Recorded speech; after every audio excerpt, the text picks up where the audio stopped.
Alright, so here's the IROAD Dashcam, the FX2 Pro. So this is a dual channel full HD dashcam which comes with a Sony StarVis sensor. The camera records at 1080p FHD at 60 frames per second, and in dual channel mode the front and rear records at a 1080p at 30 frames per second. So Sony StarVis sensor, real HDR, X Vision, intelligent night vision, time lapse parking mode. It has built-in Wi-Fi and firmware upgrade via Wi-Fi is also supported. It has got ADAS, that is Advanced Driver Assistance System, and a battery discharge prevention as well. This is format free and it comes with a built-in GPS. So as soon as you open up the box, you get this quick start guide. So you get a CPL filter for the dashcam within the box, and that's a really cool thing. I always like when manufacturers provide CPL filters within the box. Following that, you have a micro SD card adapter which you can use in order to plug in into your laptop or PC to read the memory card. So this is the IROAD FX2 and it looks pretty good. I think it has this matte black finish at the front, FX2 branding also right next to the lens. There is a textured finish on top, and in between it also has this glossy panels on both the sides. There's also the IROAD branding right next to the lens. You have this power button here. On top you have the Wi-Fi dongle which is pre-inserted into the dashcam, so it can be removed. So as you can see, this is the Wi-Fi dongle. So let's plug it back in. On top, I think these are the ventilation holes. You have a micro USB port for the rear camera. You have the DC in port for the power, and following that you have a dedicated Wi-Fi button on one side. The micro SD card is also pre-inserted within the camera. So this is a IROAD 32 GB micro SD card. So this must be the speaker grill. On back again some ventilation holes are provided. You have a dedicated LED for recording status and GPS status. This probably must be the mic, and on the back also you find the branding, that is this is a IROAD FX2 Pro. So a smart looking dashcam but with a very thin and a very light windshield mount. The good thing about this windshield mount is that it's detachable. So as you can see, the windshield mount can be easily removed and it's paper thin. So let's put back the windshield mount back into its place. So this is the rear camera, a unique design I must say. Again, a micro USB port for the connection at one end. On the other end there's a IROAD branding. The rear camera has a lens at the middle, and also I think this is a LED indicator as well. The rear camera can be rotated 360 degrees, which means you can turn this also towards the back of the cabin and record the interior of the car from a rear perspective. So at first you have this rear camera power cable. So both ends of the power cable have this micro USB connector. So this is the rear camera cable. Following that you have the front camera power cable, which is basically a hard wiring cable. So you have this DC port at one end and the ACC, VCC and the ground wires at the other end, which you need to connect to your fuse box of the car. Nothing else inside the box. So before you install the dashcam, just peel off the sticker covering the lens. Following that, peel off the sticker from the top of the windshield mount. Following this, take the CPL filter which you can find directly in the box and align it to the lens and press on it gently so that the CPL filter holds the lens perfectly well. Following that, attach the dashcam to your preferred area on the windshield. Then take the DC in power cable and insert it into the dashcam. Take the rear camera, peel off the sticker covering the windshield mount of the rear camera. Stick the camera to your selected place and press on it gently so that the camera adheres perfectly well. Peel off the sticker covering the lens of the rear camera as well before you actually start to use it. Then later on, take the micro USB cable and plug the rear camera. Following that, take the other end of the micro USB cable and plug it into the front camera. Now the FX2 Pro dashcam is ready to use. Coming to the first snapshot which I want to show you now, this is during night time, and in this specific instance there are two different cars. I think that's a Hyundai Venue on the left and a Volkswagen Polo on the right. Now both are at different distances, the Venue being the closest and the Polo being a bit farther, about distance of 15 feet away. If we zoom in on its number plate, so as you can see, both the number plates are pretty much clearly visible. Slight blurriness, a mild to moderate level of noise, but the readability of the number plate is unaffected, and even at a farther distance of 15 feet you can read the number plate of the Polo, and you can also read the number plate of the Venue, which is pretty much close to the dashcam. This goes to show that the number plate readability at close to moderate far away ranges is pretty good within this dashcam.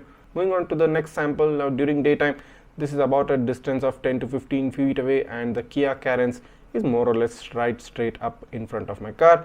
And if we take a look at its number plate, a very readable plate, again a similar mild blurriness, limited amount of noise compared to what we saw in the night sample, but a very readable and a decent image of the number plate being shown, particularly in this sample.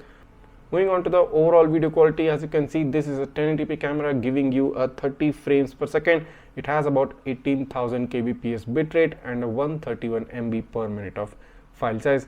The overall video quality at night looks decent. A moderate amount of noise you can still spot here and there, but considering this is only a 1080p camera and this is in night condition, that is more or less what you can expect from any 1080p camera. The colors look more punchy and the contrast and sharpness levels also does seem to be slightly higher than normal. The overall video footage quality is still usable and sufficient enough to use as evidence. Moving on to the daytime quality, now here you can see the drastic effect of the HDR. You can see those punchy colors during daytime. I mean, this video is having such a colorful look. I mean, look at the color of the sky, the blueness, I mean the green of the trees. I mean, all the colors in this video are looking so vibrant. It's more or less giving off an animated look. Of course, the brightness is really good. I mean, this was a bright sunlit condition, so the video has turned out to be pretty decent. The sharpness and contrast levels, also similar to the night footage quality, do look a tad bit higher than normal. Again, emphasizing on the same fact that this footage is more than enough for any sort of evidence which you might want to use whenever the dashcam footage is required. And the FX2 Pro provides a decent quality from both day and night conditions. So this is the main homepage of the IROAD Dashcam app, which is compatible with the FX2 Pro. So on top you can see the naming that it is currently connected to the IROAD FX2 Pro Dashcam, and this is version 1.0. So we have 4 basic options here: live view, playback, analysis and settings. If we head into the live view, the dashcam gives out the current live view projecting from the dashcam. So this is basically the front view. So if you want to take a look at the rear camera, there is a flip camera button. So if you just need to click on that and select the rear camera. So now as you can see, the dashcam is streaming the rear camera view. So basically now I want to show you the important settings that this dashcam comes with. So on top you have the driving mode. If you click on that, you have 2 options, normal and hyperlapse. So this means you can also record videos in hyperlapse mode rather than just normal mode while driving with the dashcam. Following that, you have the video bitrate option, wherein you can select the low, normal or high bitrate. Then you have the night vision, which you can enable or disable. Then you have the HDR option, which you can enable or disable. Following that, you have the rear camera brightness. If you click on that, you have the dark, normal and bright options available within that. Then you have front FPS. If you click on that, it gives the option of 60 fps, but this means the rear camera won't be recording. Only the front cam will record, but at a 60 frames per second. If you want both front and the rear, it will record in 30 frames per second. So following that, you have the low battery protection options, wherein you get the sleep mode. You also get a voltage cutoff. So this is very important. If we click on that, you get a wide range of voltage options which can select in order to give the dash cam the instruction to cut off the power once the car reaches that specified voltage. Also, they have given an important instruction that during sleep mode, event recordings will only be triggered by impacts while parked. Then you have the storage options, wherein you have the storage allocation, which we also saw in the previous dashcam review. If you click on that, you have 4 different options here. Driving only, which means approximately 85% of space is for driving and events have 15% space. In normal or recommended settings, 65% storage space is allocated for driving, events have 20% and parking gets 15%. Then following that, you have event prioritized and parking prioritized, wherein you get the detail as you are seeing on the screen right now. Then you have the specific ADAS options, that is the LDWS, lane departure warning system, and FVDW, that is front vehicle departure warning. You can enable or disable this based on your requirement. Then in parking mode, you have 2 different options, motion detection and time lapse. So currently I have selected as time lapse mode. Following that, you have the sensitivity. You can select regarding the driving impact, the parking impact and the motion detection as well. Then you have the system volume, medium, low or high. If you just click on that, as you can see, it has low, medium, high, and you can also turn it off completely. Then you have the audio recording mic, basically the mic option, which you can enable or disable. Then you have the time zone option. Then you have the daylight saving time option as well. Following that, you have the speedometer option. If you click on that, you get the miles per hour and kilometers per hour. Then you have the security LED, front and rear on. Currently it is selected. So within that you have 4 different options: front and rear off, only the rear to be turned on, only the front is turned on, and both front and rear are turned on. So this is a good option for those who want to turn off the front LED. Then you have the system language option. Following that you have the firmware update option. Then you have the info and the reset dashcam options. So these are the important settings present within the IROAD app in regards to the FX2 Pro.